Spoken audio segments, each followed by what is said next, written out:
টেলিভিশনের দুনিয়ায় স্টার জলসা বনাম জি বাংলার যুদ্ধ কোনো নতুন কথা নয়, কিন্তু যখন একটা চ্যানেলের সবচেয়ে বড় মুখ, যার চোখের জলে লাখ লাখ দর্শক কেনেছে, সে হঠাৎ করে রাইভাল বা প্রতিপক্ষ চ্যানেলে হাত মেলায়, তখন পুরো সিস্টেমে একটা বড়সড় ভূমিকম্প হয়।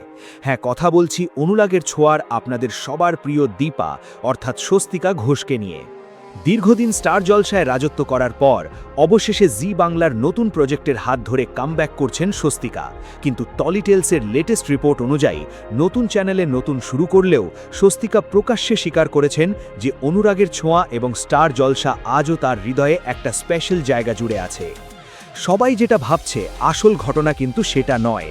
জি বাংলার মতো একটা রাইভাল চ্যানেলে গিয়ে পুরনো চ্যানেলের প্রতি এত ইমোশন দেখানোটা কি প্রফেশনালিজমের অভাব, নাকি এর পেছনে লুকিয়ে আছে টলিউডের কোনো ডার্ক পলিটিক্স?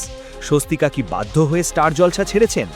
ভিডিওটা শেষ পর্যন্ত দেখুন, কারণ আজকের এই মেগা ডকুমেন্টারিতে আমরা চ্যানেল পলিটিক্স এবং একজন আর্টিস্টের সাইকোলজির এমন এক ইনসাইড স্টোরি রিভিল করব যা আপনার মাথা ঘুরিয়ে দেবে। একবার লজিক্যালি ভেবে দেখুন, একটা মেগা সিরিয়াল যখন বছরের পর বছর ধরে চলে, তখন একজন অভিনেতা বা অভিনেত্রী ওই চরিত্রটার সাথে কতটা মিশে যান। স্বস্তিকা ঘোষের কাছে দীপা চরিত্রটা শুধু একটা অভিনয় ছিল না, ওটা ছিল তার আইডেন্টিটি। রাস্তায় বেরোলে মানুষ তাকে স্বস্তিকা বলে ডাকে না, দীপা বলে ডাকে। কিন্তু মানুষের সাইকোলজি কতটা অদ্ভুত জানেন? যখন একটা মেগা হিট প্রজেক্ট শেষ হয়, তখন সেই আর্টিস্টের ভেতরে একটা বিশাল বড় আইডেন্টিটি ক্রাইসিস তৈরি হয়। স্বস্তিকার এই ইমোশনাল কমেন্টগুলো প্রমাণ করে যে দীপার খোলস ছেড়ে বেরিয়ে আসাটা তার জন্য কতটা যন্ত্রণাদায়ক। তাহলে প্রশ্ন হলো, যদি স্টার জলসার প্রতি তার এতই টান থাকে, তাহলে তিনি জি বাংলায় কেন গেলেন? কেন তিনি জলসারই অন্য কোনো নতুন সিরিয়াল করলেন না? বস, স্বস্তিকার এই চ্যানেল বদলের আসল কারণ আর জি বাংলার সেই মাস্টার প্ল্যানটা রিভিল করার আগে আপনাদের কাছে আমার একটা সিরিয়াস কমপ্লেন আছে। ইউটিউবের অ্যানালিটিক্স আমাকে দেখাচ্ছে আপনাদের মধ্যে প্রায় 80% মানুষ রেগুলার আমাদের এই ইনভেস্টিগেটিভ ভিডিওগুলো পুরোটা দেখেন, পর্দার পেছনের আসল সত্যিগুলো জানতে চান, কিন্তু চ্যানেলটা সাবস্ক্রাইব করেন না। এটা কিন্তু একদম ফেয়ার নয়। আপনাদের এই একটা সাবস্ক্রাইব আর ভিডিওতে একটা লাইক আমাদের এই রকম ডেডলি ইনসাইড স্টোরিগুলো আপনাদের সামনে আনার জন্য মারাত্মক হাইপ দেয়। তাই প্লিজ এখনই ভিডিওটা পজ করে সাবস্ক্রাইব বাটনটা দাবিয়ে দিন। করে দিয়েছেন? Thank you. চলুন এবার ফিরে যাই সেই ডার্ক টিআরপি গেমে। এখান থেকেই শুরু আসল খেলা। টলিউডে চ্যানেল পলিটিক্স হলো একটা বিশাল দাবার বোর্ড।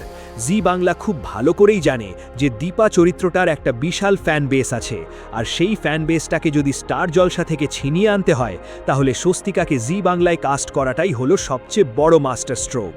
এটাকে কর্পোরেট ভাষায় বলে পোচিং, বা প্রতিপক্ষের স্টারকে নিজের দলে টেনে নেওয়া। অন্যদিকে স্বস্তিকাও একজন বুদ্ধিমান অভিনেত্রী। তিনি জানেন একই চ্যানেলে পরপর দুটো মেগা করলে দর্শক আগের চরিত্রটার সাথেই তাকে তুলনা করবে।